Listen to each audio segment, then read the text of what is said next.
La Contrahistoria. Un programa presentado y dirigido por Fernando Díaz Villanueva.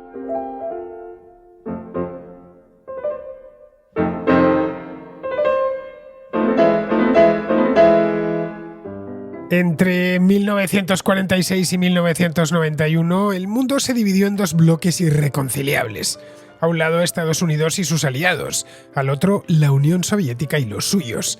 Se trataba de una fractura geopolítica, pero sobre todo de una fractura ideológica. Estados Unidos representaba la democracia liberal y la economía del libre mercado.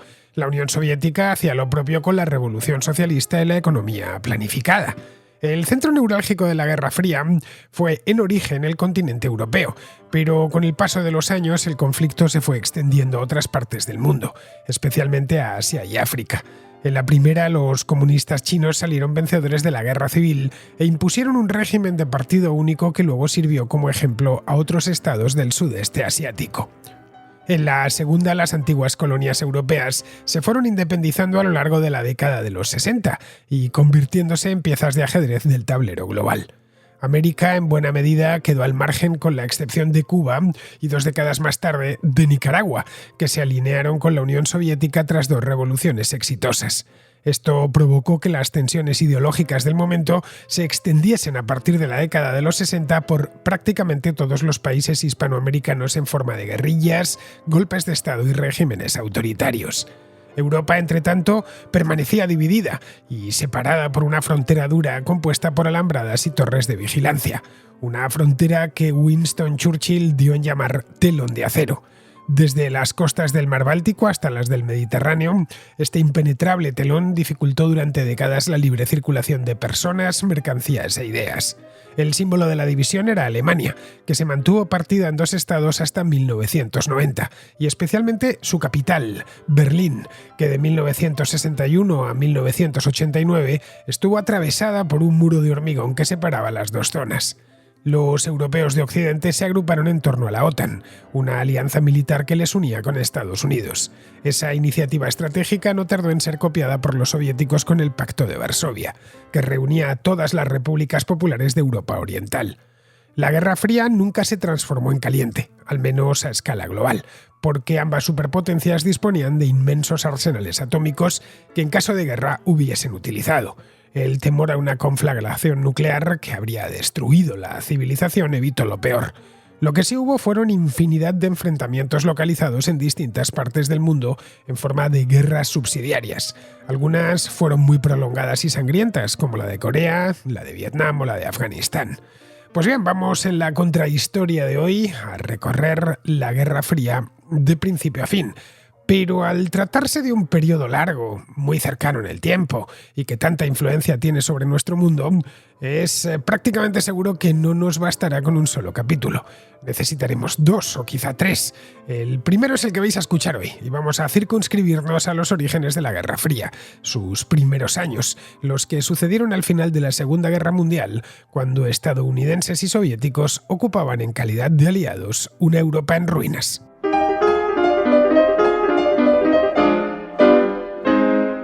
En mayo de 1945 terminó la guerra en Europa. En ese momento, la Alemania nazi estaba total y absolutamente derrotada. El día 8 de mayo, a las 11 de la noche, el mariscal de campo Wilhelm Keitel entregó a los aliados el instrumento de rendición incondicional de Alemania.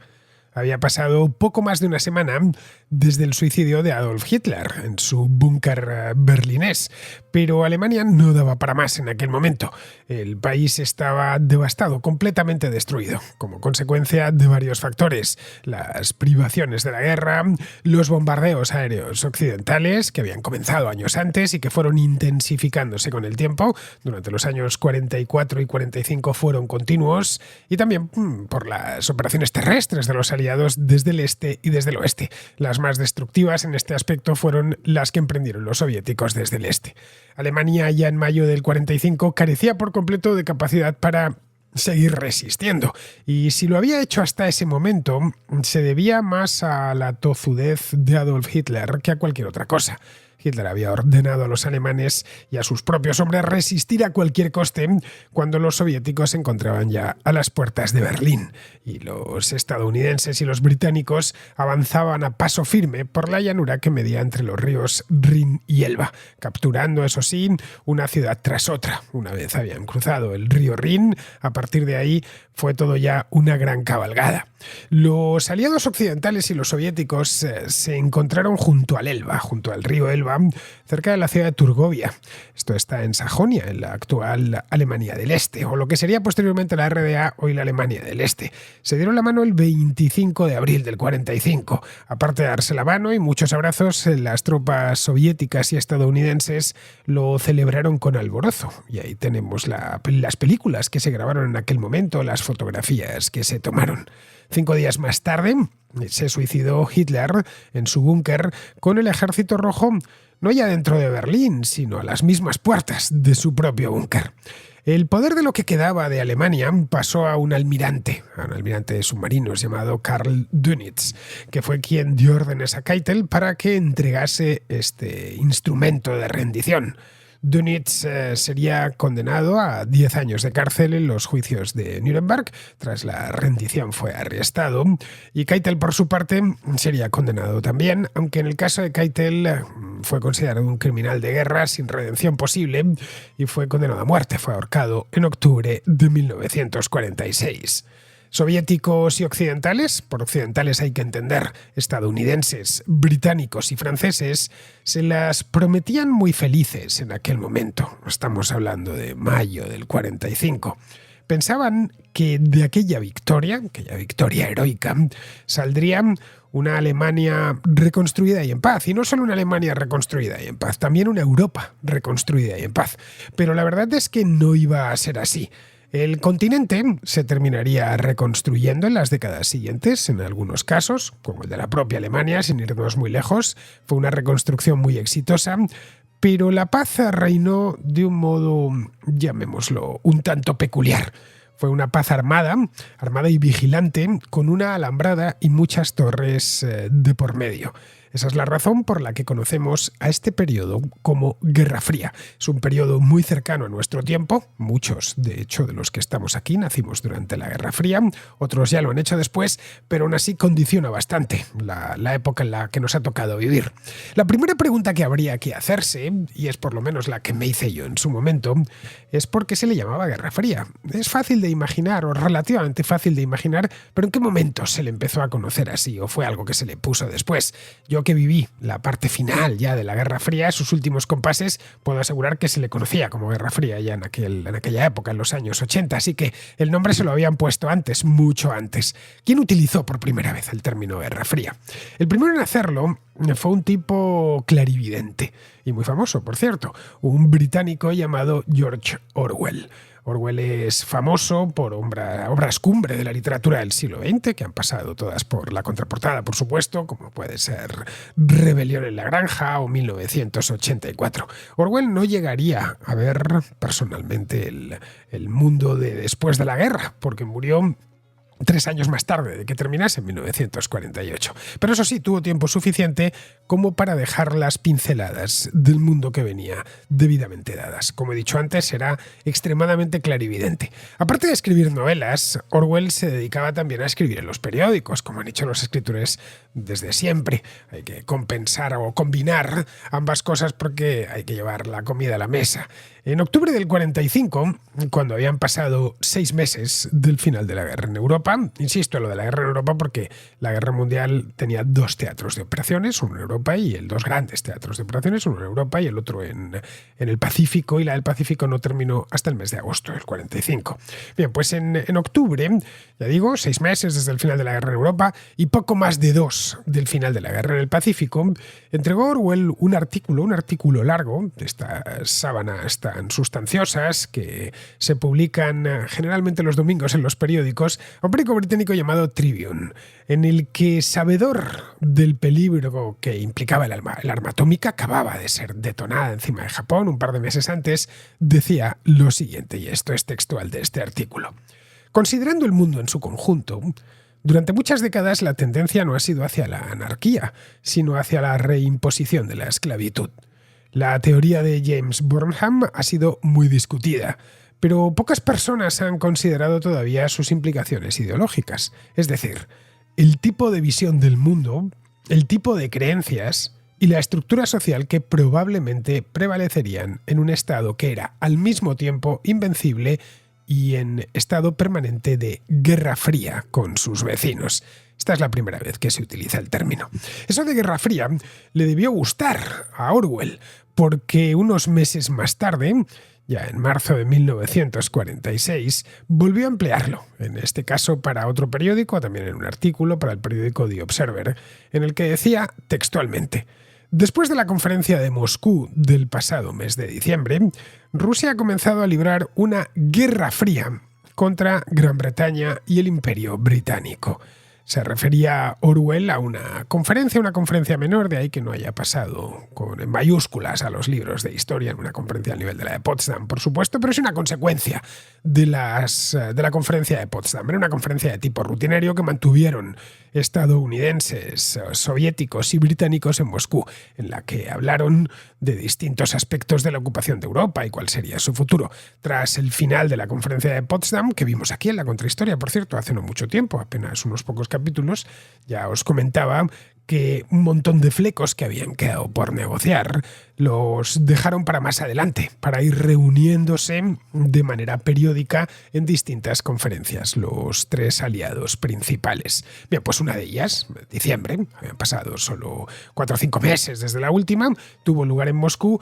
Y ya haciendo la crónica, Orwell vio que el asunto estaba muy mal. Es decir, que ya reinaba la desconfianza, que Rusia había comenzado a librar una guerra fría contra Gran Bretaña y el Imperio Británico.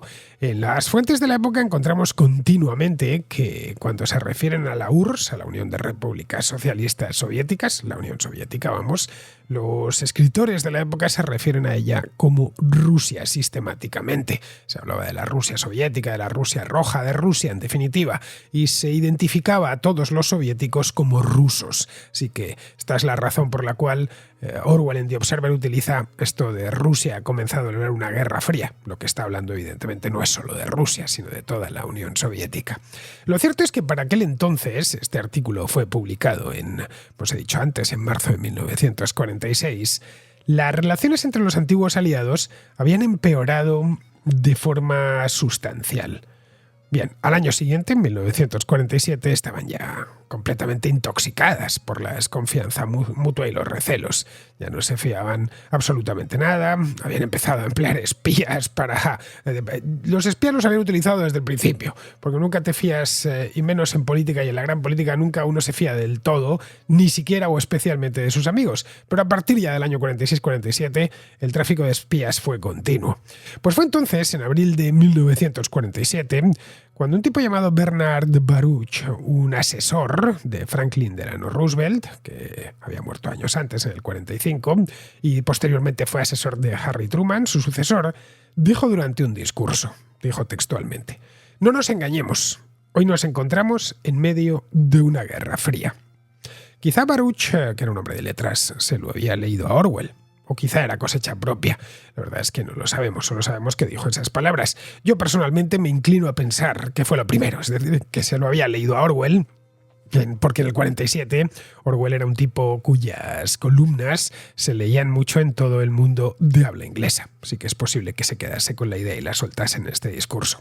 El hecho es que un periodista estadounidense, un tipo ya muy famoso en aquel entonces llamado Walter Lippmann, dio a la imprenta ese mismo año, el 47, un libro que no deja por su título lugar a equívocos. El título de este libro es La Guerra Fría, en inglés The Cold War, es decir, la Guerra Fría, traducido tal cual.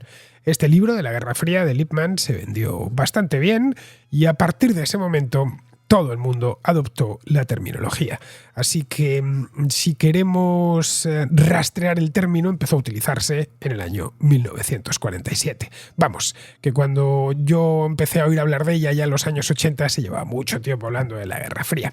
Bien, este quizás sea el motivo por el que de forma convencional se coloca como punto de inicio de la Guerra Fría el año 1947. Pero no necesariamente tiene que ser en 1947, por más que fue la primera vez que se empleó el término. Para cuando Lippmann publicó su libro, la Guerra Fría, en cierta medida, ya se estaba librando. Pero como no era una guerra propiamente dicha, en la que había declaraciones de guerra, combates, se disparaban armas y nada de eso, no se había declarado nunca, no era una guerra. Pues el comienzo de esta guerra tan peculiar no tiene una fecha exacta. Pero las diferencias entre los aliados pueden rastrearse desde mucho antes de la publicación de este libro. Pueden rastrearse, de hecho, desde poco después del final de la Guerra Mundial, ya en mayo de 1945, de la Guerra Mundial en Europa. O incluso, si nos ponemos pejigueras, podemos ir a la conferencia de Yalta, que fue en el mes de febrero de 1945, cuando todavía la guerra no había terminado. Es decir, las primeras diferencias podemos rastrearlas desde que se dan los últimos pasos hacia la victoria. Luego, a partir de la conferencia de Potsdam, que ya fue entre julio y agosto del 45, fue todo muy rápido. Estados Unidos y sus aliados de Europa Occidental fortalecieron el vínculo transatlántico para contener la influencia soviética. Eso se tradujo en la creación de la OTAN, ya en el año 1949. La OTAN es un tratado de defensa mutua que en origen se concibió para persuadir a los soviéticos de que no se planteasen avanzar más allá de sus zonas de ocupación, porque no les interesaba. La Unión Soviética, por supuesto, respondió con el Pacto de Varsovia, unos años más tarde, ya en el 55, cuyo planteamiento, la verdad sea dicha, era idéntico, y que conformó un bloque militar en el este de Europa. En tanto que la Unión Soviética ya ocupaba militarmente todos los estados del este, con un número considerable de tropas, además, muchos consideraron en aquel momento innecesario el Pacto de Varsovia.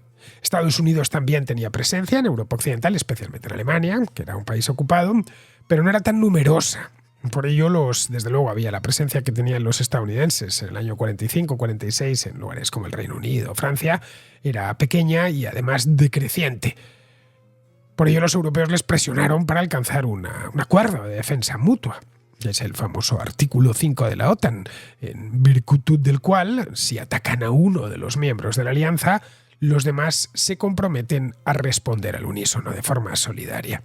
En el Pacto de Varsovia, el único ejército importante en cada uno de los países era el Ejército Rojo. Muchas veces el único ejército disponible, porque países como Polonia habían desaparecido por completo durante la guerra,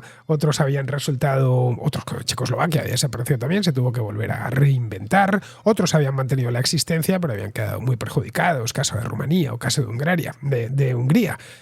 No existía. El ejército polaco posterior todavía no existía, ni el húngaro, ni el rumano, ni el checo, en tanto que esos países habían quedado devastados tras la guerra y tuvieron en todos los casos que rehacerse desde cero. En Occidente el ejército francés y el británico eran grandes, especialmente el británico, y gozaban de autonomía. Bueno, hasta el punto que ambos países desarrollaron su propio programa nuclear. Nada parecido sucedió con las repúblicas populares del Este. Como resultado, el Pacto de Varsovia fue desde el principio un instrumento concebido e ideado para garantizar la presencia soviética en sus estados satélite. Todo solo intervino a lo largo de sus desde el 55 hasta 1990, que fue desmontado. No llegó ni a 40 años de historia. Solo intervino dentro de sus fronteras para evitar que sus miembros se separasen. En la década de los años 60, cuando ya los países del este desarrollaron sus propios ejércitos, ya el Pacto de Varsovia fue evolucionando hasta convertirse en una alianza multilateral, eso sí, con la URSS como tutor y vigilante.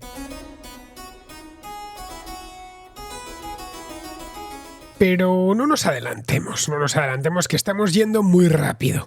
En 1945, poco después de cantar victoria, nadie imaginaba que se terminarían formando dos alianzas militares antagónicas en suelo europeo. En el 45, soviéticos y occidentales eran aún aliados y como tal se reunieron primero en la conferencia de Yalta y luego posteriormente, ya tras la victoria, en la conferencia de Potsdam, que comenzó a finales de julio de 1945 y terminó a principios de agosto, es decir, 2 meses y medio después de la rendición de Alemania. Allá se pudieron ver, no sé si las primeras, pero sí se pudieron ver las primeras serias diferencias sobre el futuro de Alemania en concreto y del resto de Europa central y oriental, que había entre soviéticos y el resto. Los soviéticos insistieron en lo que ya habían exigido en la conferencia de Yalta. Querían tomar por la fuerza el equivalente a 20.000 millones de dólares en concepto de reparaciones de guerra. Los iban a tomar de su zona de ocupación de Alemania. Los estadounidenses y los británicos se negaron a fijar una cantidad en dólares, una cantidad concreta en dólares para las reparaciones. Pero eso sí, permitieron en aquel momento que los soviéticos eliminasen y se llevasen algunas industrias de sus zonas, de los lugares en los que estaban. Luego, además, había otro elemento que ya se podía ver: el lenguaje algo belicoso entre los participantes. Había algo de antipatía. No estaban como habían estado en la conferencia de Teherán, o habían estado incluso en la conferencia de Yalta, que había sido en la de Teherán había sido a finales del 43 y la de Yalta en febrero del 45. En aquel momento se veía buen ambiente. En Potsdam ya no se veía en absoluto buen ambiente. De hecho, fue en esta conferencia cuando Truman informó a Stalin que Estados Unidos poseía una nueva arma poderosísima, algo como el mundo no había visto. Como os contaba en aquella contrahistoria de la conferencia de Potsdam, Stalin no le sorprendió lo más mínimo porque él ya lo sabía. Estados Unidos había invitado al Reino Unido en su momento a trabajar en el proyecto de la bomba nuclear, pero lo había mantenido en secreto ante la Unión Soviética. Es decir, que no se fiaban del todo. Quizá porque no se fiaban de los soviéticos, o quizá porque pensaban que si se lo pasaban el secreto a los soviéticos, los alemanes se terminarían enterando. Stalin, de cualquier manera, como os decía, era consciente de que los estadounidenses estaban trabajando en una bomba nuclear. Lo sabía a través de sus espías en Estados Unidos. Así que reaccionó a esta noticia que le acababa de dar Truman con la máxima calma, porque sabía lo que le estaba contando. Unos días después de que concluyese la conferencia de Potsdam, Estados Unidos hizo buena la amenaza y arrojó 2 bombas nucleares sobre el Japón. El 6 de agosto cayó la bomba sobre Hiroshima y el día 9 de agosto sobre Nagasaki. Poco después del ataque, Stalin protestó ante el gobierno estadounidense. ¿Por qué? ¿Porque había tirado la bomba? No tanto. Esto era un asunto que a Stalin no le preocupaba demasiado, sino porque Truman se negaba a que los soviéticos participasen en la ocupación de Japón. Esto tenía razón de ser. Stalin se había negado a declarar la guerra a Japón hasta el último momento, por miedo a abrirse un segundo frente, a pesar de que los estadounidenses se lo habían pedido. No declaró la guerra hasta el día 7 de agosto, es decir, un día después de la bomba de Hiroshima y una semana antes de su rendición incondicional a bordo del acorazado Missouri. Stalin veía que ahí en Japón tendría que conformarse, en Japón y en Extremo Oriente, tendría que conformarse con lo que ya había ocupado físicamente, pero poco más podría hacer, ya que los Estados Unidos tenían un superarma que no podía igualar y que tardaría tiempo en igualar, y que era tan súper que los japoneses, que habían resistido todo, se habían tenido que rendir después de solo 2 bombas nucleares. Todo lo más que podía hacer Stalin en aquel momento era participar de la partición de Corea. Los rusos, o mejor dicho, los soviéticos, cuando declararon la guerra a Japón el día 7 de agosto, avanzaron sobre Manchuria y llegaron a lo que hoy es Corea del Norte. Bien, eso tenía ya soldados sobre el terreno, había tropas sobre el terreno y podía participar de lo que quedase de Corea después de la guerra. Corea había estado durante la guerra y mucho antes había estado ocupada por Japón. Durante la ocupación japonesa, en Corea se habían formado una serie de comités populares, cuya misión, en principio, era encargarse de crear un Estado coreano independiente cuando Japón perdiese la guerra y desalojase el territorio. Esos comités fueron quienes proclamaron la República Popular de Corea el día 6 de septiembre de 1945, es decir, poco después de la rendición japonesa. Pero los aliados tenían otros planes. Corea se dividiría en 2, como Alemania. Por debajo del paralelo 38 estaría la zona de ocupación estadounidense y por encima la zona de ocupación soviética. En el norte, los soviéticos se apoderaron de la república proclamada poco antes y pusieron a su frente a un miliciano comunista llamado Kim Il-sung. que unos años más tarde trató de reunificar Corea por la fuerza, invadiendo el sur y dando comienzo a la Guerra de Corea, que no empezaría hasta el año 1950. Pero en aquel momento los soviéticos no se sentían precisamente fuertes y hubieron de tolerar que los estadounidenses se quedasen con la porción meridional de la península. Con todo, el caso coreano quedó como precedente de que de ahí en adelante habría fronteras duras y diferencias irreconciliables entre ambos. El centro de acción, no obstante, no se encontraba en Corea, ni en Japón, ni en el Pacífico, que el Pacífico, por cierto, a partir del 45 pasó a convertirse en algo parecido a un lago estadounidense. El centro de la acción estaba en Europa, que acababa de salir de 6 años de guerra devastadora. Durante las primeras etapas de la Segunda Guerra Mundial, la Unión Soviética había sentado las bases para construir su propia esfera de influencia. Lo había hecho por las malas, había invadido y anexionado varios países convirtiéndolos en repúblicas socialistas soviéticas. Ese fue el caso, por ejemplo, de las repúblicas bálticas, que habían gozado de unos años de independencia en el periodo de entreguerras, o de la porción de Polonia que ocuparon y pasó a integrarse en la República Socialista Soviética de Bielorrusia. Todo esto se lo debían no a un acuerdo con los Estados Unidos, se lo debían a un acuerdo con los nazis, se lo debían al pacto Molotov-Ribbentrop de agosto del año 39, apenas una semana antes de la invasión de Polonia, de la invasión alemana de Polonia y del comienzo de la Segunda Guerra Mundial. Los alemanes, en virtud de este pacto, se reservaban el centro y el oeste de Polonia, mientras dejaban a los soviéticos manos completamente libres en el este de Polonia y en toda la fachada del mar Báltico. El este de Polonia se incorporó, como os decía hace un momento, a la República Socialista de Bielorrusia, y en parte también, algunas partes a la República Socialista Soviética de Ucrania. Letonia se convirtió en la República Socialista Soviética de Letonia, Estonia en la República Socialista Soviética de Estonia y Lituania en la República Socialista Soviética de Lituania. Finlandia también estaba incluida en el paquete del pacto Molotov-Ribbentrop, no lo olvidemos. Los alemanes aquí fueron extremadamente generosos porque Hitler seguramente ya tenía claro que en algún momento, no sabía todavía en el 39 cuándo iba a ser, pero que en algún momento invadiría la Unión Soviética y la haría desaparecer. Por lo tanto, todo lo que ellos se anexionasen lo recuperaría en cuestión de unos años. Así que Finlandia también estaba en esto. Pero los finlandeses resistieron, a diferencia de lo que sucedió con polacos o con los bálticos. El resultado fue que, a cambio de que mantuviesen su independencia, los finlandeses tuvieron que entregar a la URSS la región de Karelia, que fue la que está al norte de San Petersburgo, que fue incorporada a la República Socialista Soviética de Rusia. En el sur, en el este de Rumanía, se anexionaron también una porción de terreno cerca del Mar Negro que conformó la República Socialista Soviética de Moldavia. Bien, todos esos territorios, ocupados durante el otoño de 1939, se perdieron, tal y como había pensado Hitler, 2 años más tarde con la Operación Barbarroja, es decir, la invasión de la Unión Soviética por parte del Tercer Reich. Pero cuando cambió el signo de la guerra, ya en 1943, y los alemanes tuvieron que replegarse, se apoderaron de ellos de nuevo y les devolvieron la misma condición de repúblicas socialistas soviéticas, es decir, ni Lituania, ni Estonia, ni Moldavia, ni Letonia recuperaron su independencia, volvieron a convertirse en repúblicas independientes, ni mucho menos. Lo que volvieron es a ser lo que habían sido a partir del pacto Molotov-Ribbentrop.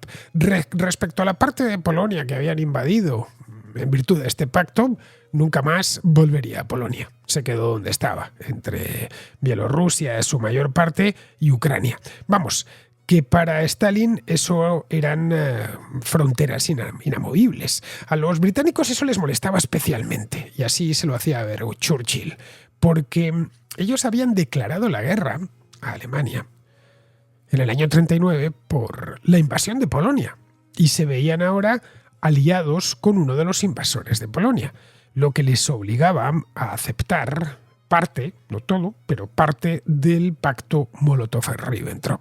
Esos territorios eran la base del imperio que quería construir Stalin.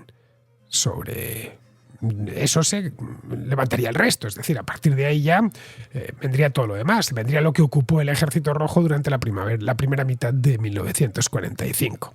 La intención de Stalin era crear un colchón de estados satélite entre la Unión Soviética y Occidente. Pero eso solo lo conseguiría estando presente de forma física, es decir, con militares sobre el terreno.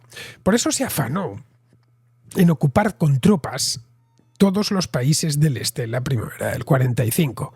Sabía que podría influir en su futuro, en el futuro de todos esos territorios, solo si tenía a sus soldados allí metidos. De lo contrario, esos países se arrearían buscando sus propias alianzas y se le terminarían escapando. No tuvieron oportunidad, ya que para el verano del 45 las capitales de todos ellos estaban controladas por unidades del Ejército Rojo. En Potsdam, los aliados occidentales habían exigido a Stalin que se les dejase elegir y que se constituyesen como democracias liberales multipartidistas. Stalin aceptó, y ni siquiera a regañadientes, aceptó sin más, a sabiendas de que al final se haría lo que él dijese, ya que solo él tenía armas en aquellos lugares, personal armado.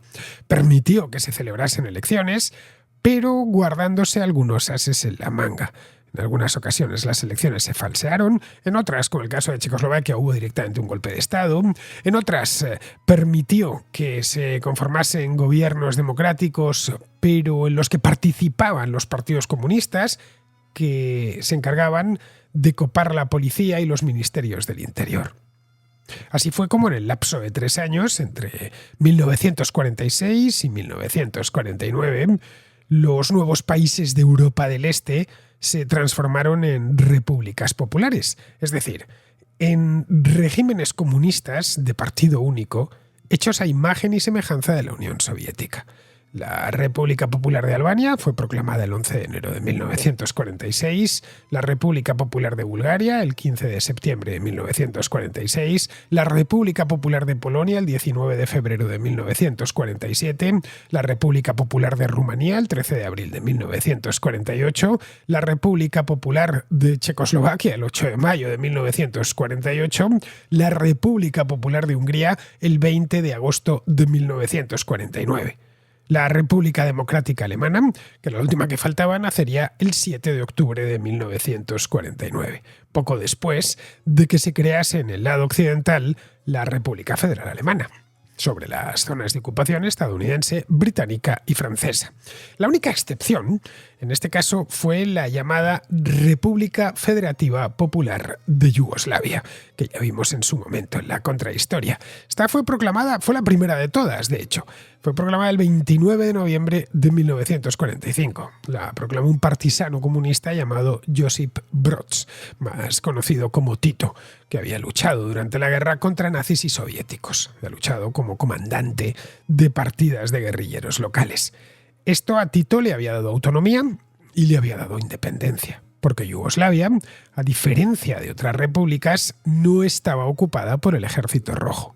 Yugoslavia, de hecho, nunca entró en el Pacto de Varsovia y Tito llegó a enfrentarse personalmente con Stalin, que, como se pudo ver en Yugoslavia, solo podía imponer sus criterios allá donde llegaban sus tanques.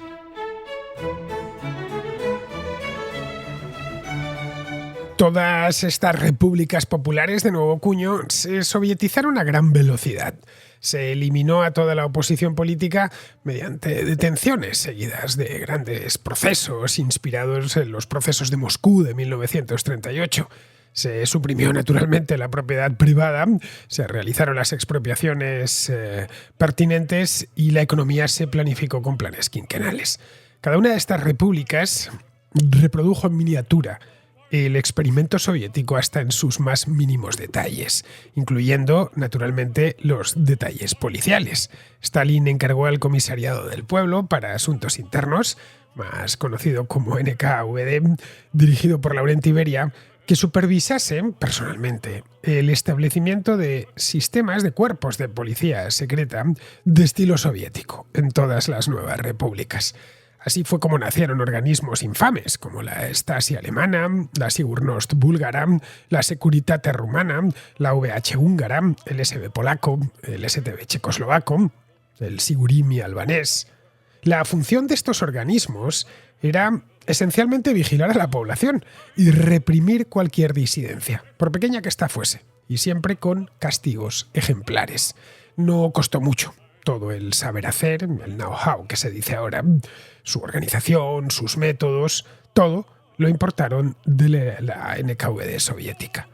En algunos casos, como la Stasi o la Securitate Rumana, estos organismos hermanos de la NKVD soviética superaron incluso a sus padrinos. Se convirtieron, en todos los casos, pero en algunos lugares como la Alemania del Este especialmente, se convirtieron en auténticos estados dentro del propio Estado.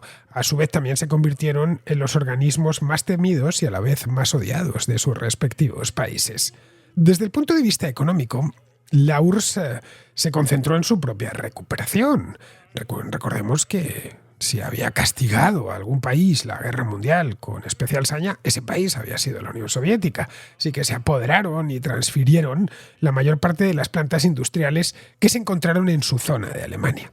Al tiempo, por supuesto, que exigían reparaciones de guerra a Alemania Oriental, a Hungría, a Rumanía, a Bulgaria, es decir, a todos los países que habían sido aliados en algún momento de la Alemania nazi. Esto se hizo sobre todo estableciendo empresas conjuntas que controlaban los soviéticos. También promovieron la firma de acuerdos comerciales que estaban concebidos desde el principio para favorecer a la URSS. Desde Moscú se controlaban los partidos comunistas que gobernaban en estas repúblicas, partidos que, por supuesto, seguían al dedillo las órdenes emanadas del Kremlin. Nada de esto ocurrió en Occidente. Ni Estados Unidos ni el Reino Unido exigieron reparaciones de guerra a Alemania. ¿Por qué? Pues porque entendían que no tenía con qué pagarlas. No tenía mucho sentido exigir a alguien que no te puede dar nada que te dé algo. En Occidente, por descontado, no hubo nada parecido a una policía política. Y se permitió, a partir del 48, que Alemania, cuando ya se abandonó definitivamente el Plan Morgenthau, que Alemania se reconstruyese rehabilitando su base industrial y poniéndola a funcionar de nuevo y luego expandiéndola. En abril de 1948, el Congreso de Estados Unidos aprobó un plan de ayuda económica a Europa, conocido como Plan Marshall. Se conoció así por su inspirador, un general del ejército llamado George Marshall, que en aquel momento era secretario de Estado. De hecho, acababa de ser nombrado secretario de Estado en sustitución de James Burns. Se calcula que la salida neta de recursos de Europa Oriental hacia la Unión Soviética fue de entre unos 15 y 20 mil millones de dólares entre 1945 y 1955, es decir, la década inmediatamente posterior a la guerra. Esto es el equivalente, aproximado también, a la ayuda proporcionada por Estados Unidos a sus aliados occidentales con el Plan Marshall. La consolidación de este bloque de repúblicas populares en el este preocupaba mucho a británicos y franceses, sobre todo a británicos y franceses, que lo tenían cerca. Winston Churchill veía espantado cómo Stalin había desplegado a cientos de miles de hombres armados hasta los dientes por toda Europa del Este.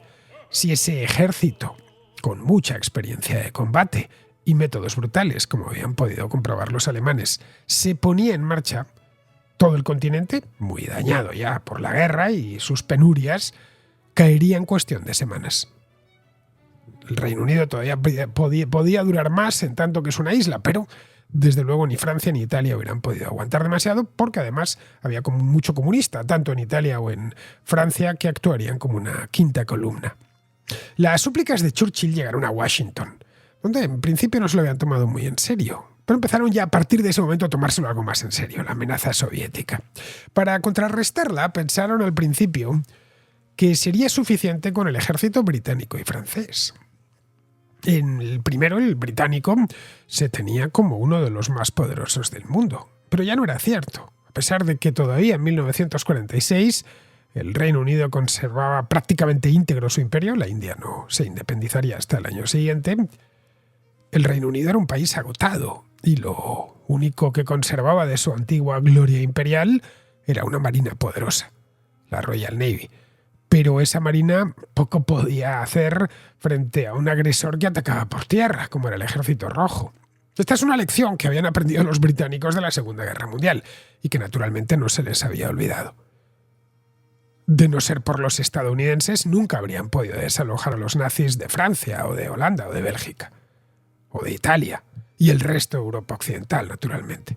Luego era necesario que Estados Unidos se comprometiese con la seguridad de sus aliados, y eso es lo que trató Churchill de hacer ver a Truman. El 22 de febrero de 1946, un diplomático estadounidense destacado en Moscú, un tipo llamado George Kennan, escribió en la Casa Blanca un telegrama que tituló Las fuentes de la conducta soviética. Ni siquiera lo firmó con su nombre, esto se supo después, sino con su número clave de diplomático. Como era muy largo este telegrama, pasó a ser conocido como el telegrama largo. En origen era confidencial, naturalmente, como toda comunicación que hay entre una embajada y su gobierno, pero año y medio más tarde se publicaría en abierto, en una revista que se sigue publicando que se llama Foreign Affairs. El telegrama largo de Kennan se puede consultar en Internet. Está en muchísimos sitios y traducido al español, naturalmente. Kennan conocía bien la URSS y hablaba incluso el idioma ruso. Bien, pues explicaba al gobierno qué era lo que movía la política exterior soviética y cómo era de naturaleza expansionista. El telegrama largo, tuvo una influencia determinante en el gobierno de Truman, que andaba ya con la mosca detrás de la oreja sobre las verdaderas intenciones de Stalin. Tras ver cómo estaba actuando, estamos hablando de principios del 46, en Europa del Este y en Irán. Os preguntaréis, ¿en Irán? ¿Y Irán qué pinta en todo esto? Irán había cumplido su papel en la Segunda Guerra Mundial y tuvo un breve momento de tensión durante el 46. Irán había sido durante la guerra una base de aprovisionamiento de los aliados, que se hicieron con el control del país. El Ejército Rojo ocupó el norte de Irán y los británicos el sur. Era un enclave estratégico, ya que permitía abastecer a la URSS desde el Océano Índico y desde la India. No es casual que la primera reunión en la cumbre de los tres aliados tuviese lugar en Teherán, en diciembre de 1943. Los aliados, al terminar la guerra, o mejor dicho, antes de terminar la guerra, habían acordado retirarse de Irán en los 6 meses posteriores al cese de hostilidades. Es decir, si el cese de hostilidades se había producido en el mes de mayo, pues 6 meses más tarde, antes de que terminase el año, tendrían que haberse retirado todos de Irán. Era con lo que se habían comprometido entre ellos y además se habían comprometido con el gobierno iraní. Pero cuando llegó el momento, los soviéticos permanecieron en Irán, en su zona, montando 2 estados títere, el gobierno popular de Azerbaiyán y la república kurda de Mahabad. La promesa que le habían hecho al Shah de Irán era que permanecerían en el país durante el tiempo necesario por causas de fuerza mayor, pero que se irían tan pronto como esa causa mayor se extinguiese. Pero para Stalin todo era una conquista territorial, todo trataba de eso, tal y como había explicado Kennan en su telegrama largo. Si sus soldados estaban presentes, eso significaba que aquello era de su propiedad. Es decir, que formaba parte de su imperio y podía crear repúblicas títere o directamente anexionárselo. Truman tuvo que intervenir para exigirle que se marchase y que se restaurase la integridad territorial de Irán, tal y como habían acordado años antes. Unos días más tarde, el telegrama largo de Kennan, esto fue el día 5 de marzo de 1946, el telegrama largo se envió el 22 de febrero, recordemos.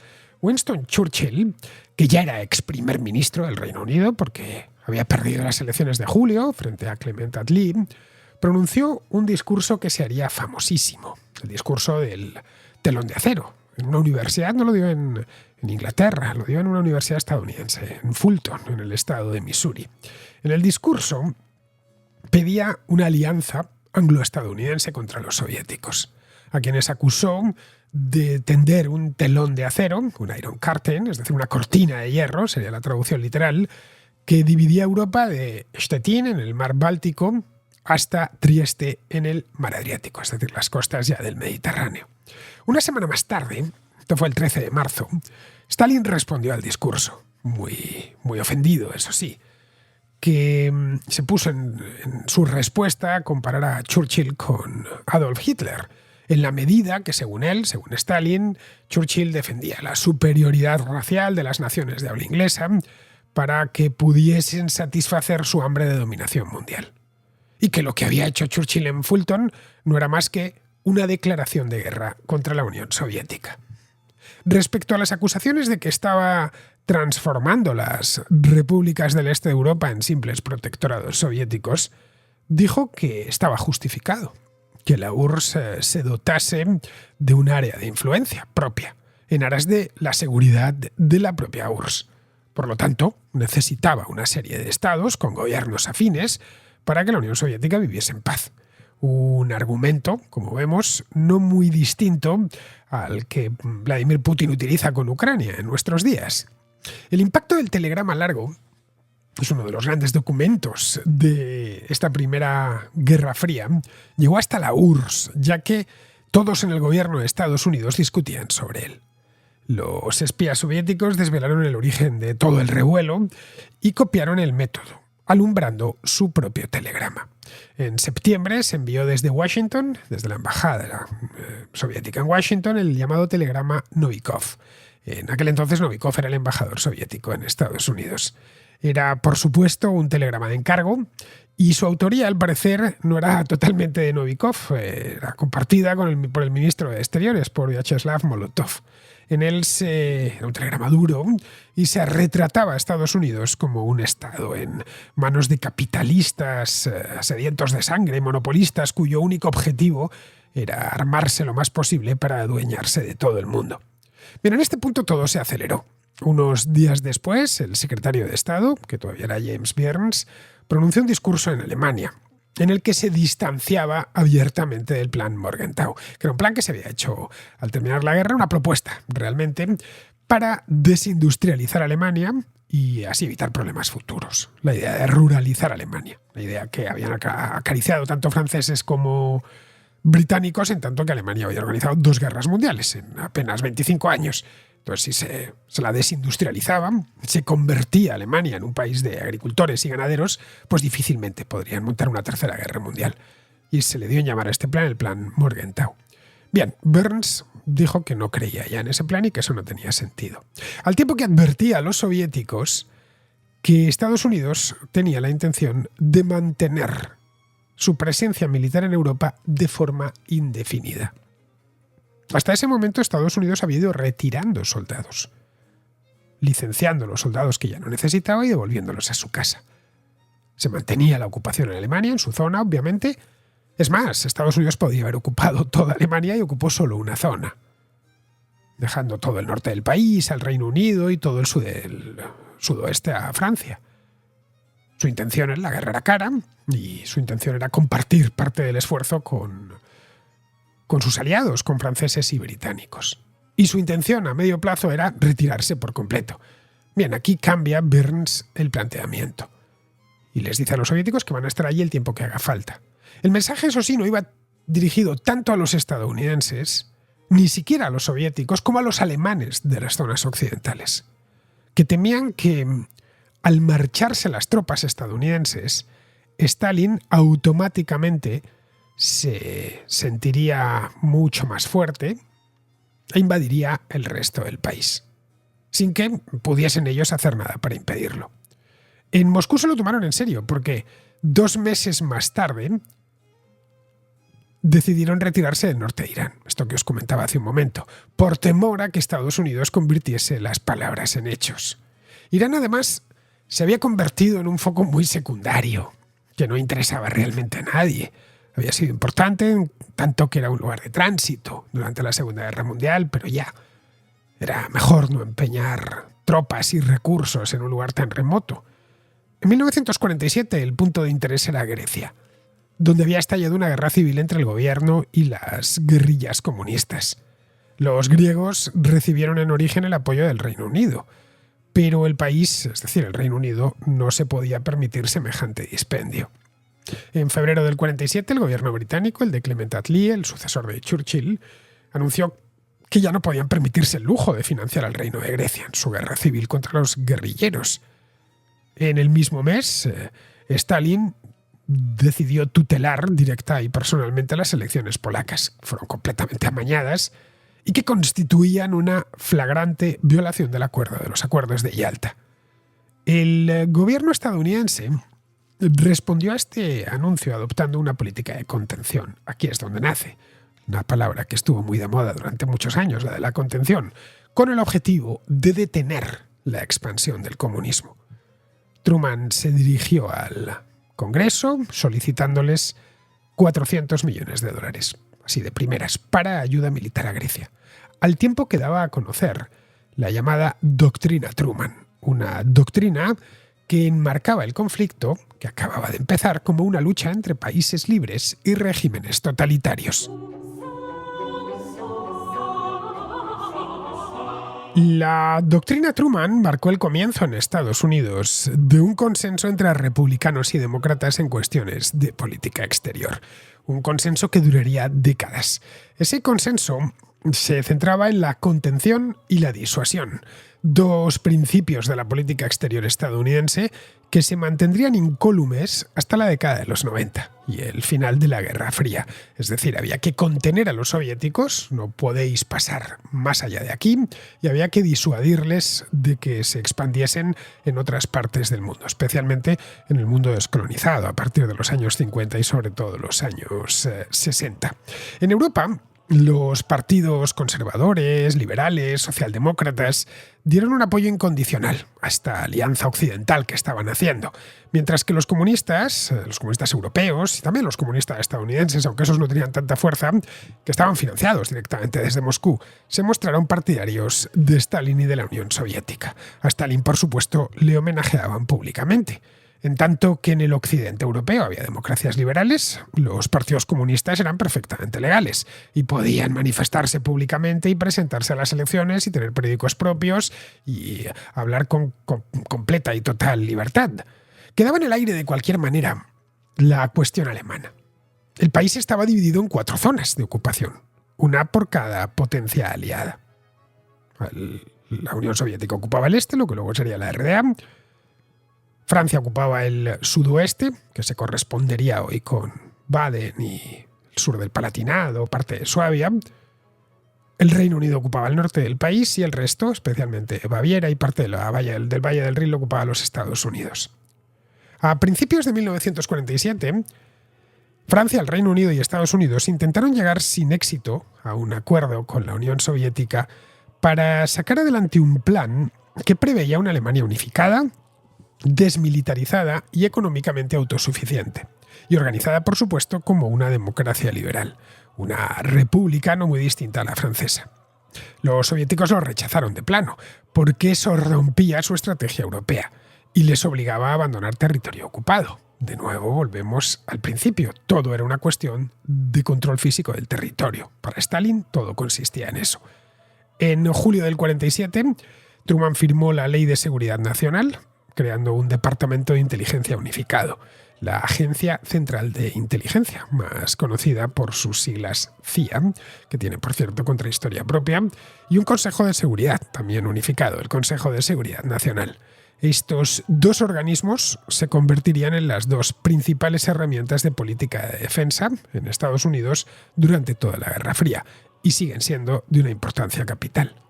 Un mes antes, en junio de 1947, y de acuerdo con la doctrina Truman, que acabamos de ver, el Congreso de Estados Unidos aprobó el Plan Marshall. El Plan Marshall era un programa de ayuda económica directo, ya fuese mediante transferencias a fondo perdido o mediante préstamos blandos, para todos los países europeos que quisiesen participar en él. Estaba en esto incluida también la Unión Soviética. Como os decía antes, era uno de los países más destruidos de todos.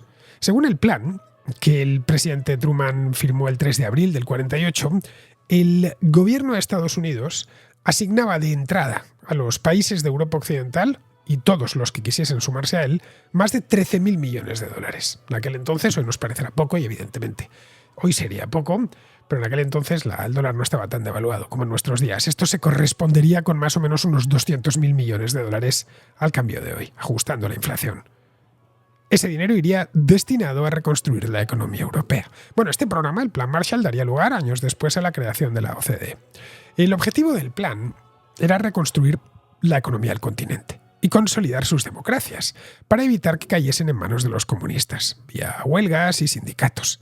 De hecho, hasta ese momento, Stalin se las prometía muy felices, especialmente en países grandes como Francia o Italia. Sabía que atravesaban ambos crisis económicas muy profundas y que había mucho descontento por las condiciones de vida en amplias capas de la sociedad. Estaba convencido de que la crisis económica, terminaría por entregarle esos dos países, o sea, entregárselos en bandeja de plata, ya que más pronto que tarde ganarían los comunistas locales las elecciones. Y sobre esa victoria, repúblicas como la francesa o la italiana se transformarían en repúblicas populares sin necesidad de que hubiese tropas soviéticas sobre el terreno. El plan también partía de la idea de que la prosperidad europea dependía de la recuperación económica de Alemania. Esa es la razón por la cual se abandonó el plan Morgenthau. Si Alemania no recuperaba su prosperidad y su proverbial riqueza, era cuestión de tiempo que los comunistas locales, los comunistas alemanes, financiados desde el este, terminasen por adueñarse del país. Y la Unión Soviética terminaría llevando sus fronteras al Rin. Pero el Plan Marshall, como os decía en origen, no estaba concebido solo para Europa Occidental. Abarcaba a todo el continente. También, os decía, a la Unión Soviética y, por supuesto, a las zonas ocupadas por los soviéticos, que estaban tanto o más empobrecidas que las occidentales. Stalin creía que la integración económica con Occidente permitiría a estos países del este escapar del control soviético, algo que no estaba dispuesto a permitir. Ya se sabe que quien paga manda. Por lo tanto, Stalin impidió que las repúblicas del este recibieran ayuda del Plan Marshall, ni un centavo. La alternativa que la Unión Soviética creó al Plan Marshall, que supuestamente traía subsidios soviéticos y comercio para Europa Central y Oriental, pasó a ser conocida como Plan Molotov. Esto luego, más tarde, un par de años más tarde, se institucionalizaría como Consejo de Asistencia Mutua Económica, que sería algo así como, salvando las distancias, la Comunidad Europea Económica Europea para Europa del Este. Pero la realidad es que el Plan Molotov no era más que propaganda, porque la URSS estaba también arruinada y destruida, así que con poco podía ayudar a sus aliados, a diferencia de Estados Unidos, que era con diferencia el lugar más rico del mundo. Más bien sucedía lo contrario. Durante años no hizo más que extraer recursos de sus países ocupados. Luego en Moscú también temían una Alemania reconstituida y fuerte, en tanto que podía convertirse nuevamente en una amenaza para la Unión Soviética. Eso implicaba que en su zona de ocupación no iba a entrar ni $1 del Plan Marshall. Lo que sí hicieron en el Kremlin fue, a resultas del Plan Marshall, acelerar la sovietización de las repúblicas populares. A principios de 1948, los comunistas checoslovacos dieron un golpe de Estado, que resultó este golpe de Estado en la formación de la República Socialista Checoslovaca. Esto fue, os lo comentaba antes, el 9 de mayo del 48. En Checoslovaquia era el único lugar donde habían accedido a mantener las estructuras democráticas. Con el golpe de mayo del 48 se acabó. De hecho, fue un golpe especialmente brutal y eso conmocionó a las potencias occidentales. Yo creo que más que cualquier otro acontecimiento, hasta ese momento. Desató un temor a que se produjese de nuevo una guerra y ya barrió los últimos vestigios de oposición al Plan Marshall que todavía quedaban en el Congreso de Estados Unidos. Inmediatamente después de la crisis, entre abril y junio de 1948, se celebró la Conferencia de las 6 Potencias en Londres. Las 6 potencias a la que se refiere el nombre de esta conferencia eran Estados Unidos, el Reino Unido, Francia y los 3 países del Benelux. Benelux es Bélgica, Holanda o los Países Bajos, Nederland y Luxemburgo.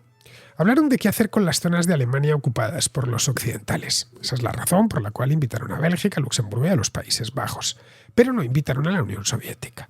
De aquella conferencia salió el placet para que las 3 zonas, británica, francesa y estadounidense, se unificasen en algún momento. Veían que la cosa tenía que ser rápida y se crease sobre ellas un nuevo Estado alemán. El resultado de esta conferencia de las 6 potencias fue el boicot soviético al Consejo de Control Aliado, que este fue un acontecimiento capital. Fue un acontecimiento que marcó, según muchos historiadores, el comienzo efectivo de la Guerra Fría. Es decir, estamos hablando de junio del 48. Puso fin además a la esperanza de que la nueva Alemania se constituyese ya unificada. Eso daría lugar a la formación en 1949 de la República Federal de Alemania y la República Democrática Alemana, la RFA y la RDA. 2 siglas que, por cierto, pasaron a ser muy comunes durante los años de la Guerra Fría. La primera fue promulgada el 23 de mayo y la segunda el 7 de octubre de 1949. Y cuando digo que llegaron a ser muy comunes, es que llegaron a ser muy comunes, especialmente en el aspecto deportivo. Cuando siendo yo niño, había olimpiadas, era común que cualquiera de las competiciones, que eran muy buenos, por cierto, los alemanes, tanto los de un lado como los del otro, si ganaba un alemán se preguntaba ¿del este o del oeste? Es decir, de la RDA o de la RFA. La doctrina Truman, el plan Marshall y el nacimiento de las dos Alemanias dejaron bien definidos los límites del tablero de juego. El plan Marshall sirvió para recapitalizar Europa y acelerar su recuperación. El dinero no solo llegó a Europa Occidental, llegó también a lugares más lejanos, como Grecia, cuyo gobierno pudo finalmente, ya en el 48, imponerse a las guerrillas comunistas. En Italia, que fue el cuarto país que más fondos recibió después del Reino Unido, Francia y Alemania, esa ayuda permitió, entre otras cosas, que los cristianodemócratas de Alcide Gasperi derrotasen al poderoso Partido Comunista Italiano en las elecciones de 1948. Eso permitió que se recondujese la situación, ya que Italia era de los países más débiles y propensos a caer del lado soviético. Italia era un país que estaba muy machacado por la guerra, habían tenido guerra, habían tenido un frente propio, el frente italiano, durante varios años, y además había muchos comunistas dentro de Italia, ya que los partisanos, que eran comunistas, habían luchado en la guerra contra los alemanes. Al propio Mussolini le ejecutaron los partisanos en el 45. En el 46 incluso se había abolido la monarquía, tras un referéndum, un paso que los comunistas consideraban imprescindible para avanzar en su plan de transformar Italia en una república popular.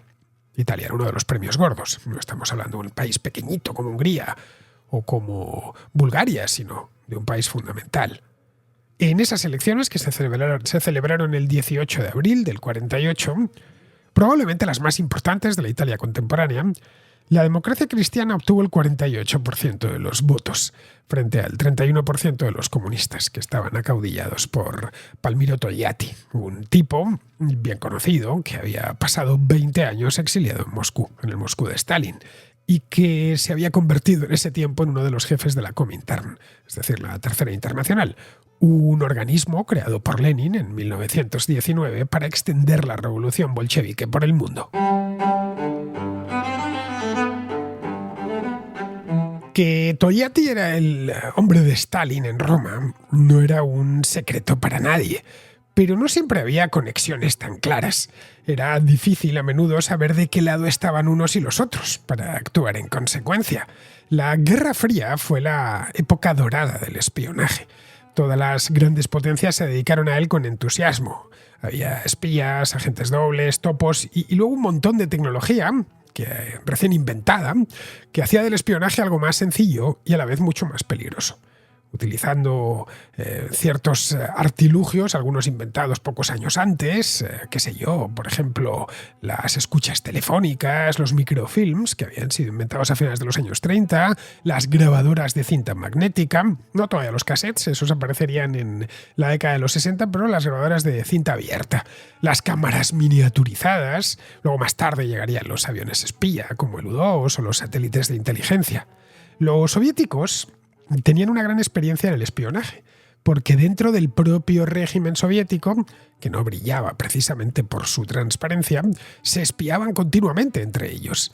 El NKVD, que se convertiría en el KGB en el año 1954, aparte de labores de policía política en el interior del país, es decir, de vigilar a su propia gente, se dedicaba también al espionaje en el exterior, es decir, vigilar a los extranjeros. Gracias a espías, habían sabido, por ejemplo, del proyecto Manhattan, que hablábamos al principio del programa. Gracias a espías, consiguieron desarrollar su primera bomba atómica, que detonaron por primera vez en Kazajistán, en Semipalatinsk, el 29 de agosto de 1949. Esto equilibraba el tablero y ocasionó, de hecho, un gran revuelo en Estados Unidos, ya que allí contaban con que gozarían de esa ventaja, la ventaja del arma nuclear, durante mucho más tiempo, pero luego fueron solo 4 años. En Washington todos sabían que los soviéticos habían desarrollado su propia bomba atómica gracias a las labores de los espías rusos, que estaban por todas partes. Se desató entonces una paranoia que terminaría cristalizando en la caza de brujas de Joseph McCarthy. Joseph McCarthy era un senador por Wisconsin que desató una campaña feroz contra presuntos agentes de Moscú. En ocasiones demostraron ser efectivamente agentes de Moscú, otras veces eran imaginaciones, en distintas partes de la administración, sobre todo el Consejo en el Departamento de Estado, que es con lo que le dio a McCarthy, y en la industria del cine. Al final ha pasado a la historia la caza de brujas por haberse desarrollado en Hollywood, aunque se desarrolló en todas partes. Muchos pensaban que Hollywood era un nido de rojos, o lo más parecido a un nido de rojos. Los soviéticos llevaron la delantera en esto del espionaje en lo que se conoce como HUMINT, es decir, inteligencia humana. Para que nos entendamos, agentes de campo que conseguían información sobre el terreno, robándola o infiltrándose entre sus enemigos. El comunismo tenía además muy buena prensa en los años 40 y 50, por lo que había mucho voluntario, tipos fanatizados por la ideología, dispuestos a jugársela por Stalin, ya que creían que la URSS era sinónimo de liberación y que allí en aquel país se despachaba el futuro de la humanidad. Los estadounidenses, en cambio, fueron siempre con ventaja en la llamada inteligencia de señales, es decir, en captar información encriptada que era transmitida por radio, por telégrafo, por teléfono, por correspondencia, y desencriptarla. Bueno, fue a través de sus sistemas de inteligencia de señales como descubrieron que, tal y como muchos temían, Estados Unidos estaba lleno de espías soviéticos que habían posibilitado, entre otras cosas, que los rusos desarrollasen su bomba atómica tan rápidamente.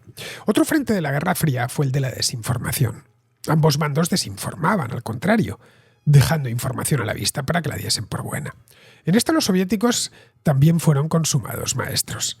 La desinformación la llevaron incluso a los medios de comunicación de masas. Valiéndose de su red de partidos comunistas repartidos por todo el mundo, difundían informaciones deliberadamente falsas sobre el enemigo que creaban la sombra de la duda entre la población. Esto mismo en la URSS, esta misma técnica en la URSS no se podía llevar a término porque allí no existía nada similar a la libertad de prensa. Todo lo más que pudieron hacer desde Occidente fue crear una estación de radio a la que llamaron Radio Europa Libre, con sede en Alemania, al sur de Alemania, en Múnich, que emitía hacia el este en varios idiomas, con propaganda antisoviética. Lo que hacía la KGB era tratar de bloquear las señales, de meter contraseñales para evitar que los soviéticos o los polacos o los checos escuchasen las emisiones de Radio Europa Libre. Esto de Radio Europa Libre fue un invento de la CIA y luego ya se transfirió en los años 70 al Departamento de Estado. Radio Europa Libre, Radio Free Europe se llama, sigue emitiendo, sigue existiendo. Emite ahora desde Praga, desde los años 90, y emite básicamente para Asia Central y el Cáucaso. Otros activos del espionaje eran los llamados agentes dobles, es decir, espías que pasaban información a los dos bandos, que los soviéticos los tenían como propios y los estadounidenses también como propios. Ahí la URSS tomó de nuevo la delantera y creó los llamados falsos desertores.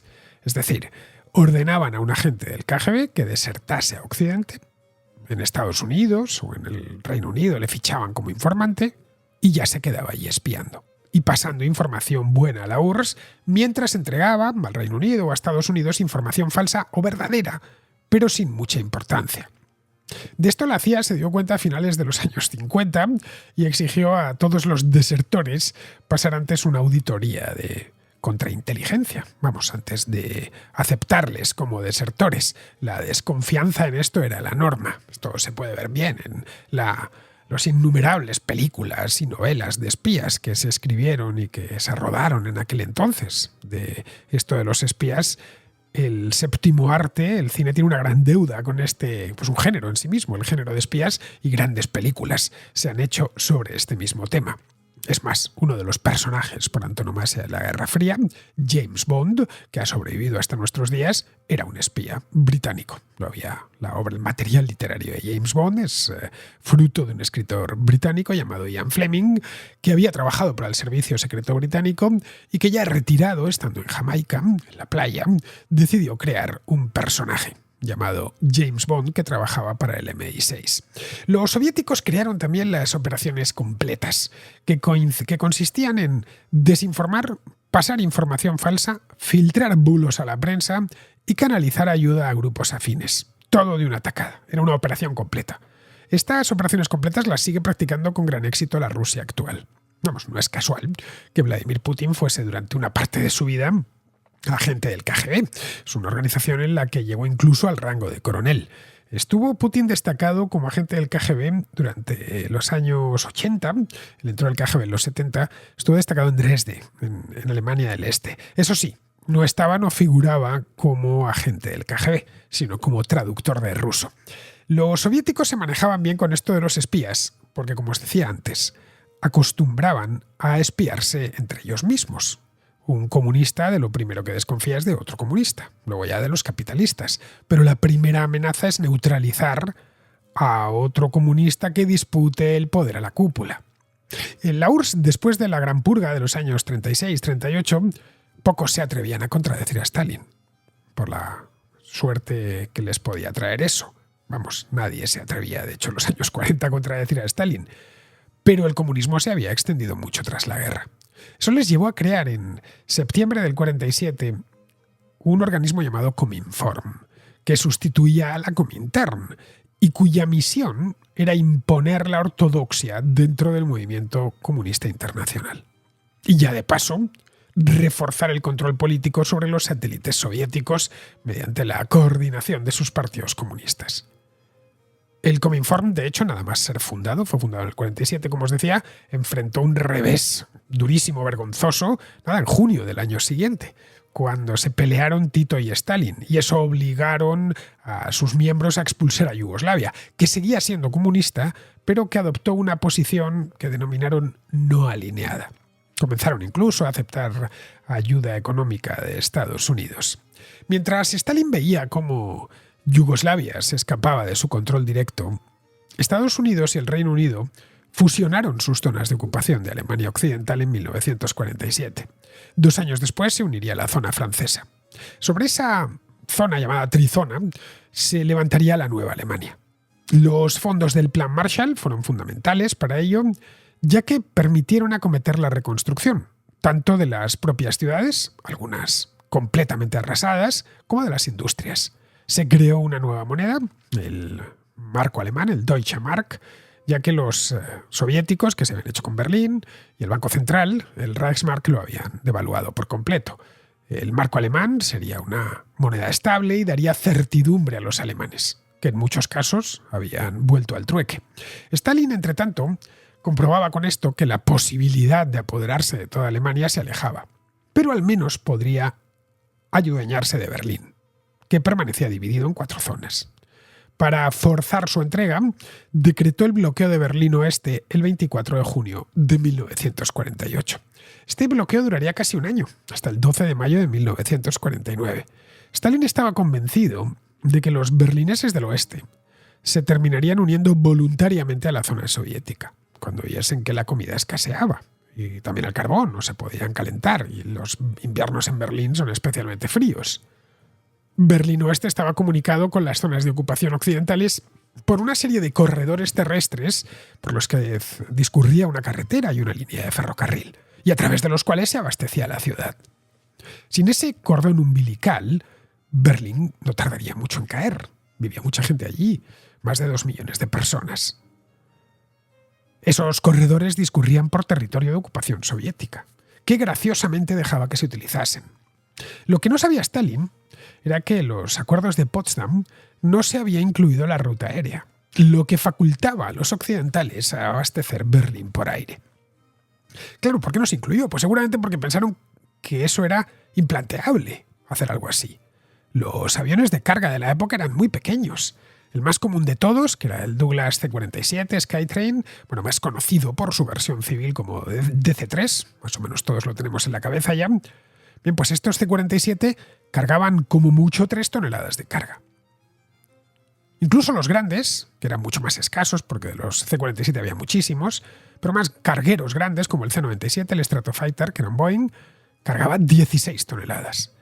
Bien, para que nos hagamos una idea y pongamos esto en perspectiva, un Airbus 330 Freighter, es decir, carguero, actual, carga unas 70 toneladas.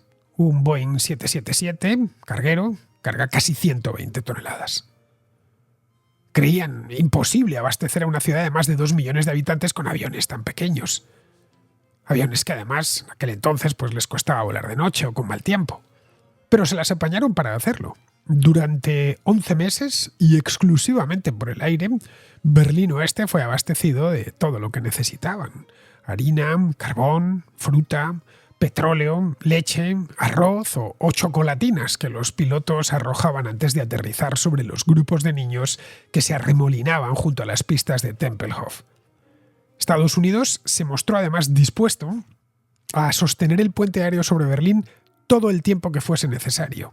Esto empujó a Stalin a levantar el bloqueo, porque para la primavera de 1949 ya se comía mejor en el lado occidental que en el oriental, que no estaba bloqueado. Es decir, habían sido capaces los occidentales de que la dieta de los berlineses del oeste fuese más rica que la de los berlineses del este, suministrándoles esa comida a través de estos pequeños aviones. Durante el bloqueo además hubo elecciones municipales en Berlín. Stalin trató de aprovechar esta oportunidad para hacerse con la ciudad por la vía electoral, mediante una campaña de agitación y propaganda previa a las elecciones municipales. Fueron el 5 de diciembre, en pleno bloqueo. Pero los candidatos comunistas fracasaron. El puente aéreo de Berlín, el bloqueo de Berlín, fue un éxito logístico, político, psicológico y sobre todo propagandístico para Occidente. Permitió que Berlín Occidental quedase ya definitivamente unido a Occidente. Pero no por ninguna cosa, sino porque los berlineses querían que así fuese. Se quedó como una herida abierta en el bloque del Este. Una ciudad dividida, pero sin barreras interiores, que permitía pasar del este al oeste a pie y sin tener que atravesar una garita fronteriza a todo el que llegase hasta ahí. Sería años más tarde en Berlín donde el gobierno de la República Democrática Alemana terminaría levantando un muro para evitar que los orientales se escapasen a Occidente buscando una vida mejor. Poco antes de que Stalin levantase el bloqueo, las potencias occidentales, más concretamente el Reino Unido, Canadá, Estados Unidos, Francia, y otros 8 países de Europa Occidental, firmaron el Tratado del Atlántico Norte. Esto fue en abril de 1949. Que sería el documento fundacional de la OTAN. En mayo fue proclamada oficialmente la República Federal de Alemania. En octubre, la Unión Soviética creó en su zona de ocupación la República Democrática Alemana. Con las dos Alemanias ya establecidas, terminaba la funesta década de los 40. El mundo había cambiado de forma drástica en solo 10 años. En pocos momentos la historia se ha acelerado tanto como lo hizo en la década de los 40, que empezó con una guerra mundial que acababa de arrancar en Polonia y que concluyó con otra guerra, esta vez fría y silenciosa, entre dos superpotencias. Esta guerra marcaría, la fría y silenciosa, marcaría las 3 siguientes décadas en las que todo estuvo supeditado a ella. Espero que os haya gustado esta primera entrega sobre la Guerra Fría, algo que algunos contraescuchas me habían pedido en numerosas ocasiones. Yo la verdad es que es un periodo de la historia que conozco bastante bien. Mi especialidad es la historia contemporánea y dentro de la historia contemporánea lo que sucedió en el siglo XX, así que para mí es un placer tratar estos temas. El problema, como veis, es que hay mucha tela que cortar. Sucedieron muchas cosas y lo tenemos todo muy bien documentado, así que me temo que como mínimo tendremos un nuevo episodio de la Guerra Fría. Uno más. Quizá nos sale un tercero, pero eso aún no lo sé. Bien, pasamos entre tanto al contrasello, donde esperan los contraescuchas con sus dudas, reflexiones y consultas históricas. El contrasello. El espacio de ruegos, preguntas y reflexiones de la contrahistoria.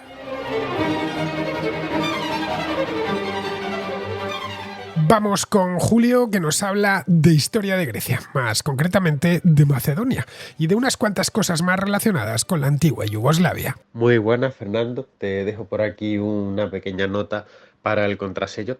Y es que me acabo de escuchar la contracrónica sobre la desintegración de Yugoslavia y había algunos apuntes que me gustaría añadir también a lo que ya dijiste en el podcast, ¿no? Por un lado está el tema del cambio de nombre de Macedonia. Es cierto que cuando recién se independizó, su nombre oficial fue la ex República Yugoslava de Macedonia. Y como comentaste, en el año 2019 se oficializó el cambio de nombre del país por República de Macedonia del Norte. Esto viene también, como comentaste, por una serie de conflictos diplomáticos que tuvieron con Grecia, porque Grecia no estaba de acuerdo con el nombre que le pusieron al país, porque efectivamente Macedonia es una región histórica de Grecia. Y también a raíz de esto me gustaría comentarle también, y es que entre ambos países, entre Macedonia y Grecia, existe una especie de discusión de tipo nacionalista, podríamos decir, alrededor de la figura de Alejandro Magno, ya que en Skopje, en la capital macedonia o Macedonia del Norte, pues hay una gran estatua en honor a Alejandro Magno, ¿no? Y ahí está esta especie de disputa porque unos dicen que Alejandro Magno era macedonio y otros que era griego, cuando realmente, pues como seguramente sabrá, efectivamente Alejandro Magno se creó en un lugar llamado Macedonia, pero que estaba muy helenizado, ¿no? Era parte de la Hélade, como se solía considerar, parte de la antigua Grecia, ¿no? Gente que hablaba griego y que tenía las tradiciones iguales a los griegos, ¿no? Luego, por otra parte, me gustaría hablar sobre la independencia de Kosovo, que efectivamente se independizó en el año 2008. Pero una cosa que creo que no comentaste en el programa es que Kosovo no se suele considerar un estado soberano en el sentido tradicional de la palabra, sino más como un estado con reconocimiento limitado, porque aproximadamente la mitad de los estados miembros de la ONU no lo consideran como un país independiente. Entre ellos, por cierto, España, que nunca llegó a reconocerlo, en parte porque, bueno, se cree que sentaría un precedente y podría dar un argumento a favor a los independentistas catalanes o vascos, ¿no? Por otro lado, también me gustaría hablar del tema, más concretamente sobre las guerras yugoslavas, que concretamente una apreciación personal del conflicto es que muchas veces Serbia, o la parte central de Yugoslavia, digamos, estaba interesada en anexionarse las comunidades serbias de otros países, como lo eran Croacia o Bosnia, ¿no? Lo que tú comentabas de que Serbia quería crear esa gran Serbia, ¿no? Y también eso explicaría por qué tanto en la guerra de Eslovenia como en la de Macedonia, básicamente Serbia o no intervino o intervino de una manera muy leve. Yo creo que eso se podría deber a porque en esos dos países la comunidad serbia era prácticamente insignificante y no tenían ese animus conquistador, por así decirlo, ¿no? Que por cierto a mí es una actitud que me recuerda bastante a la actitud que puede presentar Rusia en todos estos conflictos soviéticos como Transnistria, como el Donbass, etcétera, ¿no?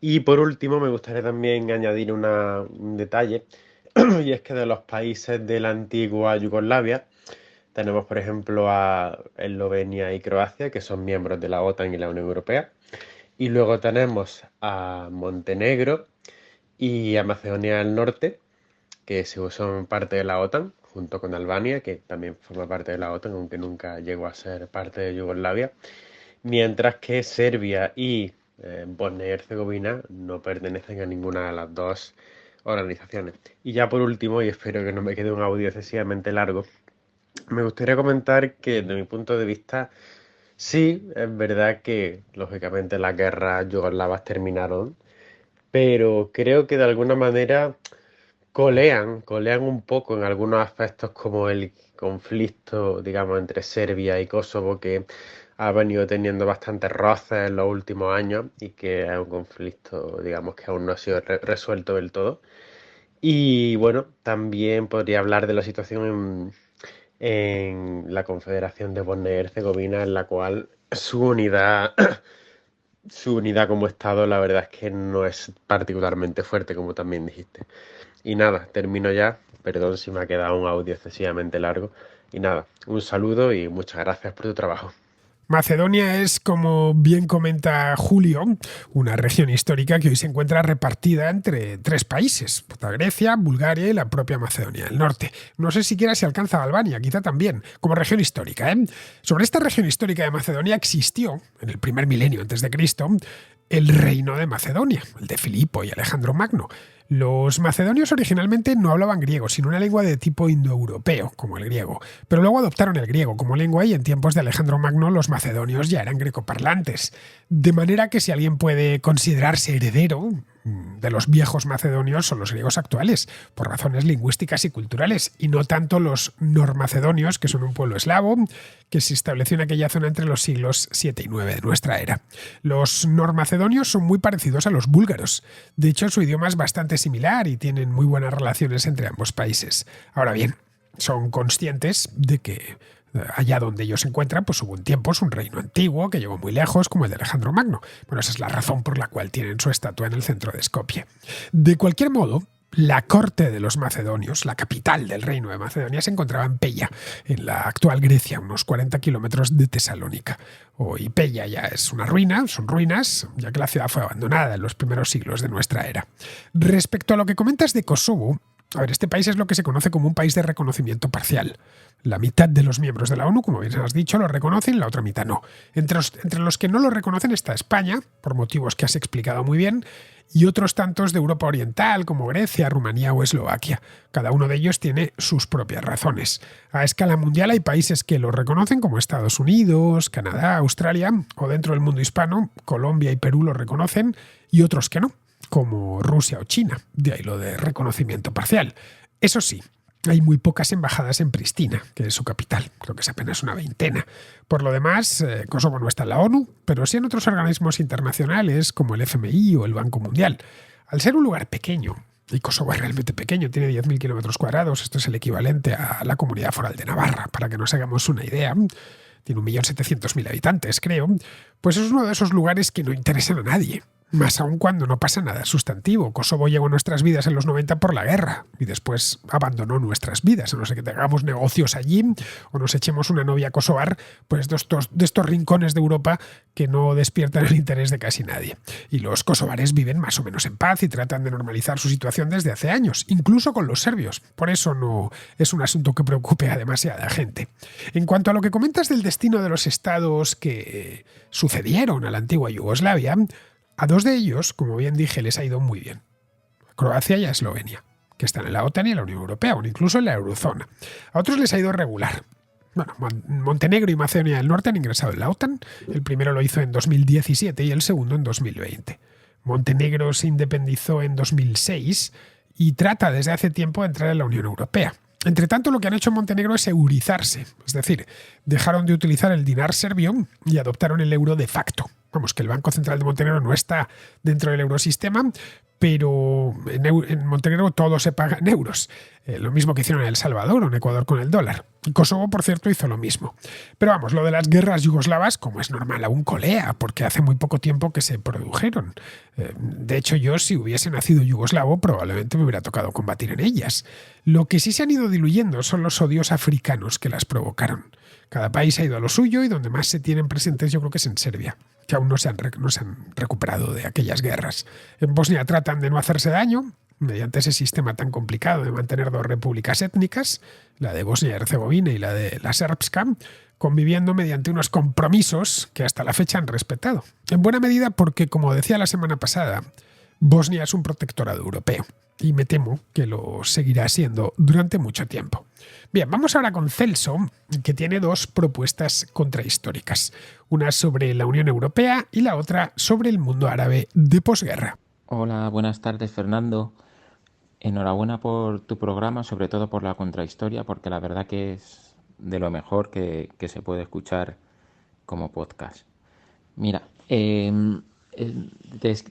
escribí, vamos, te mandaba el audio porque me he leído dos libros ahora, ¿vale? Uno es El legado de los imperios, de Samir Puri, y ahora me estoy leyendo otro mismo, vamos, que se llama Los árabes, de Eugene Rogan. Y hay dos temas que a lo mejor estarían bien y que pueden estar curiosos para los oyentes, que son de historia contemporánea. Uno es, en relación al libro del legado de los imperios, es sobre la creación de la Unión Europea y cómo empezó con el tratado del carbón en los años 50, con Holanda y demás, y cómo un francés, que ahora mismo no me acuerdo el nombre, fue el que ideó todo esto. Y luego, con respecto al libro de los árabes de Eugene Rogan, Logan, también me parece interesante la segunda parte del siglo XX en lo que es en el Oriente Próximo, con el ascenso de Nasser, cómo empezaron a independizarse como colonias de Francia e Inglaterra, cómo Nasser se erigió como la persona más importante del mundo árabe, las guerras que tuvieron con Israel, las 3 o 4 guerras sucesivas que tuvieron y las cuales perdieron. A raíz de ahí ya Egipto ha tenido una visión más pasiva con el conflicto palestino-israelí, como también Arabia Saudí y demás fueron haciéndose más potentes gracias al aumento de la dependencia del petróleo, y es algo que me parece también bastante interesante. Son dos contrahistorias muy interesantes, Celso, aunque la segunda me parece mucho más que la primera. Te explico la razón. La razón es que la Unión Europea sigue existiendo, como bien sabes. Es decir, es un proceso histórico todavía en curso. Es una organización que tiene ya unos cuantos años a sus espaldas, pues más de 60, nació en el año 57, aunque, como bien comentas, proviene de una organización anterior llamada Comunidad Económica del Carbón y del Acero. Se podría hacer una historia de la Unión Europea hasta más o menos los años 90. Hasta más te he dicho una cosa así, diría yo, cuando empieza a llamarse Unión Europea. A partir de ese punto ya nos meteríamos en el momento presente o casi, y eso ya es mucho más escurridizo. Respecto a lo que comentas de los países árabes en la posguerra, especialmente Egipto, pues ahí sí que hay un buen tema, buenísimo de hecho. De los problemas entre israelíes y sus vecinos ya he hablado aquí en la contrahistoria, pero no tanto de ese periodo de la historia de Egipto en los años 60 con Nasser, que tuvo muchísimas consecuencias en todo el mundo árabe, especialmente en la zona del norte de África y de Oriente Próximo. Nasser fue un líder extraordinariamente popular en Egipto, por supuesto, pero también en lugares como Libia o como Siria. Bueno, llegaron incluso, concretamente Egipto y Siria, a hacer una alianza, pero fueron mucho más allá. Llegaron a conformar un país, una república llamada República Árabe Unida, que duró muy poco, eso sí, apenas 3 años, entre el 58 y el 61. De hecho, si encuentras por ahí un mapa de la época, verás que aparecen como el mismo país. Del fracaso de aquel reformismo árabe de los años 50-60 provienen muchos de los problemas con los que hoy se encuentran esos países. Bien, queridos, pues hasta aquí llega la contrahistoria de hoy. Siempre es un placer teneros al otro lado, así que me despido de todos vosotros. Hasta la próxima contrahistoria.